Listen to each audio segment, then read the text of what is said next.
LinkedIn. It was talking about how they're now 5 generations in the workplace. And, when you look at that, you always have someone, your senior, that may be a little bit closer in age to you, and then a little bit further away, and a little bit further away. And, one of the keys that I see is, from a networking standpoint, is always having a mentor. No matter what your age is. Sometimes you think, I've gotten to this point, in my career, I hit executive level, I don't need a mentor anymore. But I think it's key to always have a mentor, because that individual, that can be your mentor has a network in his generation, or his or her generation.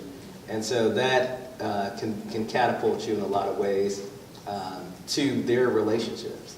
And sometimes, they may already have, relationships established with other service providers. I'm in risk management. There's a lot of risk managers here, a lot of firms here in Atlanta. So, but having that, they may not be able to work with you directly, but they can refer you. What do you say though? All right, what do you say to get them to mentor you? No, because I know that's a lot of people thinking. I want them to mentor me, but what do hey, how you doing?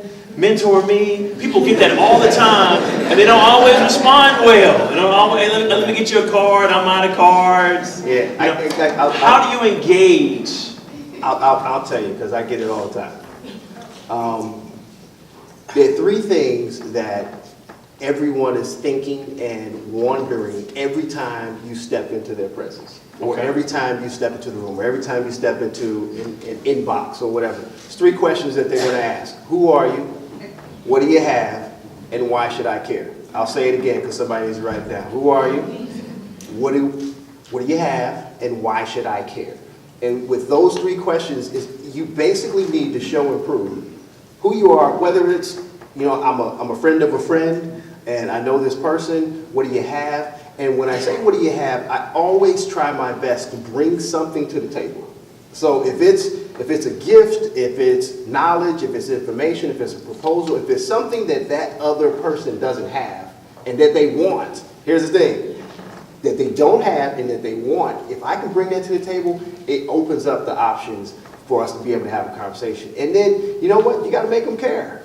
Like, why do I care about what you're saying? Make me care.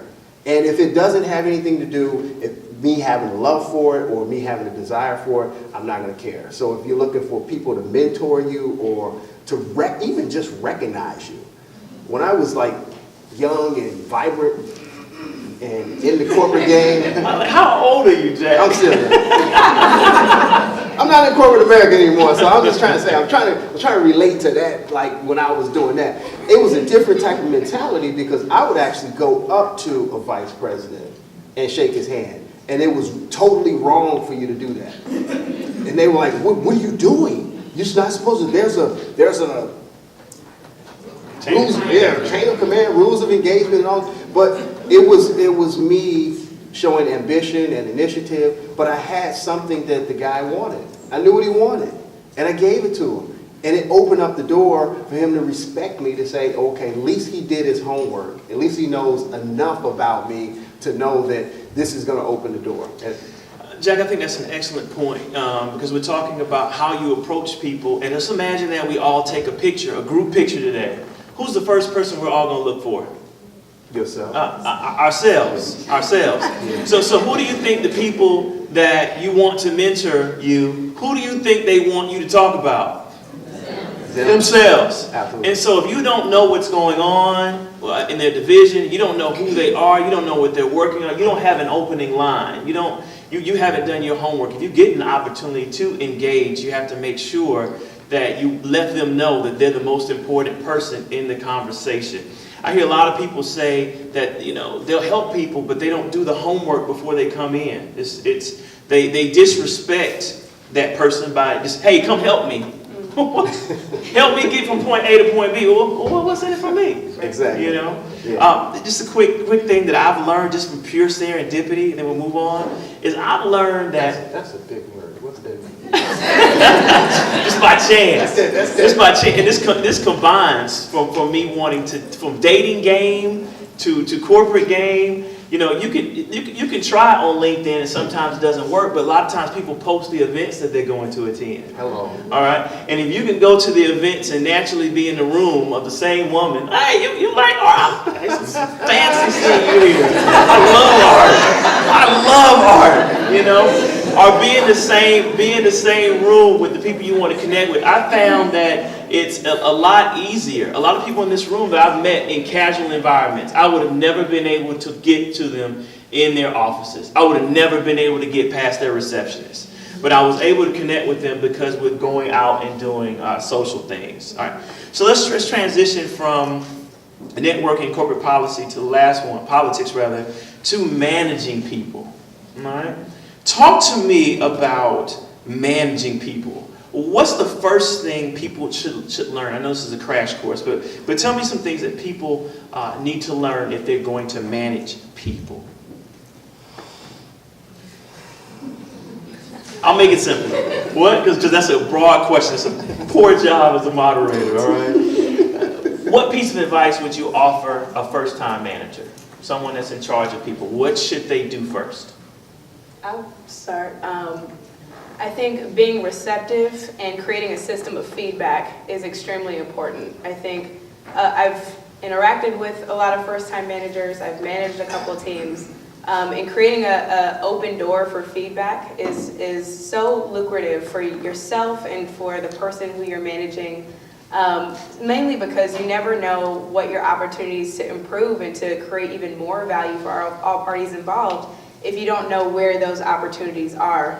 And I think too often, many of us take feedback so personally and in a way that we don't see as valuable. But just as you would give a subordinate feedback about how they can develop on X skill and Y skill, you need to understand as a manager what value you're driving or how you can better help to guide and develop people. Creating a system of feedback, formally or informally, I think is very important. Okay, so you say feedback, Darren, Jack? I'll tell you from personal and professional standpoints, people are going to show up to work late and they're going to steal from you.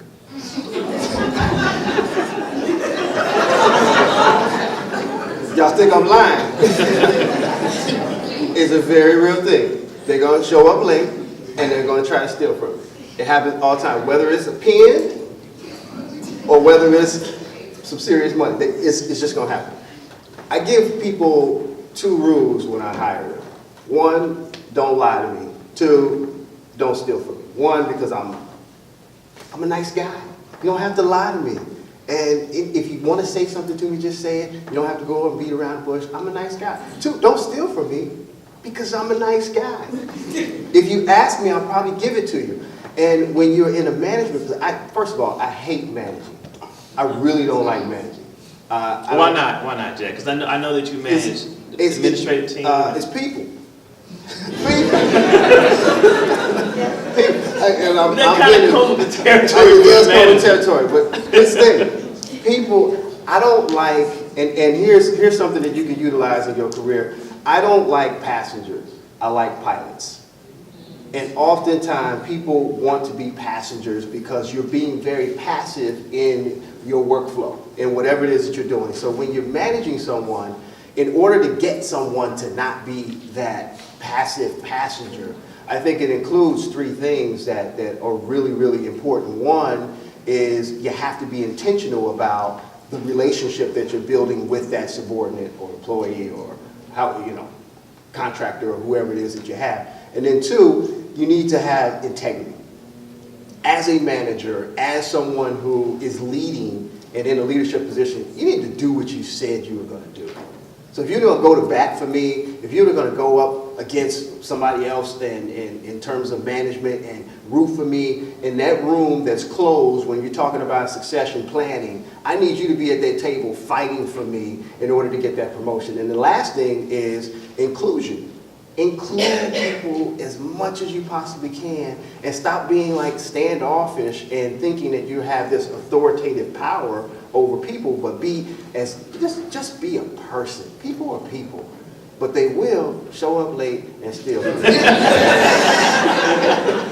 Daryl, you want to jump in, because I know a lot of times when you're promoted to manager's position, there's a dilemma of how much you should act as a leader and how much you should relate to the people that are on your team. Can you talk a little bit about managing that dilemma? Yeah, it's a balancing act. I think the key is, as you start out early on as a manager, you want to be approachable, and you don't want to get those ones who are reporting to you get to a point where if there's a problem, they're afraid to come to you, because if it's a problem, it's just going to mount up, and then by the time it has to come to you, it's maybe out of your hands. And so I think that's the primary key. Have an open door policy where your employees can come and talk to you if they have an issue. But what is open door though? Like anytime? Well, I think now when you look at a lot of Can I our text new you? office- Can I text you? What on the Jack, office you don't let phone, that yeah. man speak. Daryl, ignore Jack. Go ahead. Jack's keeping it going for us. So, but it's important. I think when you want to have be in an environment where people can approach you, and you can work out things together, and then lead.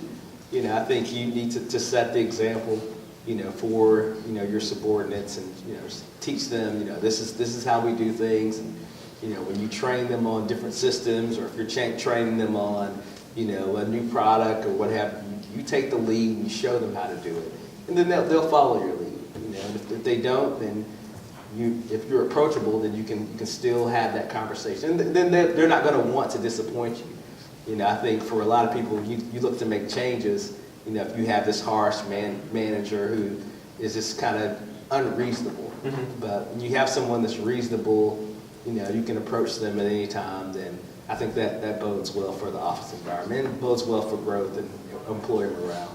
Okay. I was reading an article the other day that showed something new, that what we want out of marriage, there's something new. And what it shows is that most people want their partner to be able to help them to advance in their career. Most people want and when looking for a helpmate, they want someone that helps them to advance. They want a life coach. Talk to me about your expectations of your spouse, whomever you're dating, or friends or family, in helping you to move up the corporate ladder. Do you have expectations? Absolutely. She better have upgraded me. Let's talk about that specifically, Jack. And specifically what I mean is, should they come out to events? There's some people that are homebodies and you're out all the time, and you need to have your spouse out there, and sometimes it's the balance of making homework, and sometimes bouncing ideas, collaborating. I think it's extremely important that, and I was just talking about the upgrade thing, but I think it's important to have someone who, No, she upgraded. yeah, that's right. She cleaned me up. I know both of them. I wear good clothes now, brush my teeth. I used to wear baggy clothes, now she got me wearing tight clothes. Jeans too tight up here, but she picked them out. Anyway, I think it's important to have someone who supports you. And I think that the support efforts in whatever career that you're in, it matters, because sometimes you spend so much time away at work. And in order for you to be able to advance, in some situations, people frown upon men who don't have that spouse that's with them. That's true. That's never around. Women too. Where's your wife? And then women, sometimes it's the opposite thing. So if you don't have a man, you're still looked at like, something's wrong with you. You should have a stable household, and maybe that means that you can't move upward in this corporate ladder. But I think it's extremely important to have someone who supports what it is that you do as an individual. Okay. Daryl, in 1 minute. Yeah, I think just to echo what Jack said, I think it's important, when if you're married. I'm not married, so I'm gonna push it. So when you're dating, do you expect the person that you're dating to be able to help you in business? You do. You definitely expect that. If you're dating with a view to marriage, and that's the end goal, I think that you know, you definitely want someone who's going to, you know, help you carry out your vision, you know, that you see for, you know, if you plan on having children and, you know, leave that legacy, you know, that you want to leave, or your mark on earth. You definitely want your partner to be on the same page, so absolutely. Yeah, I read recently that marriage has kind of worked its way up the pyramid of Maslow's needs, the hierarchical needs. It was started off as an economic thing, you know, families trading things, then moved up to love, and now to your point, it's very much about self-actualization. I need somebody who's going to help me become who I'm going to become. And I think one of the biggest benefits that I've found in my very young marriage, but in our relationship, you know, helping somebody to see where their deficiencies are as it relates to outside of their relationship. I've had communication deficiencies, or I've been defunct in different modes of communication that I would not have been a kid, or I wouldn't have been cognizant of had it not been for him to coach me on how to develop in this way. And I think that plays into all parts of who you are as you become your ultimate self, whatever that is, as you approach the end of your life. Yeah. Come on, nice.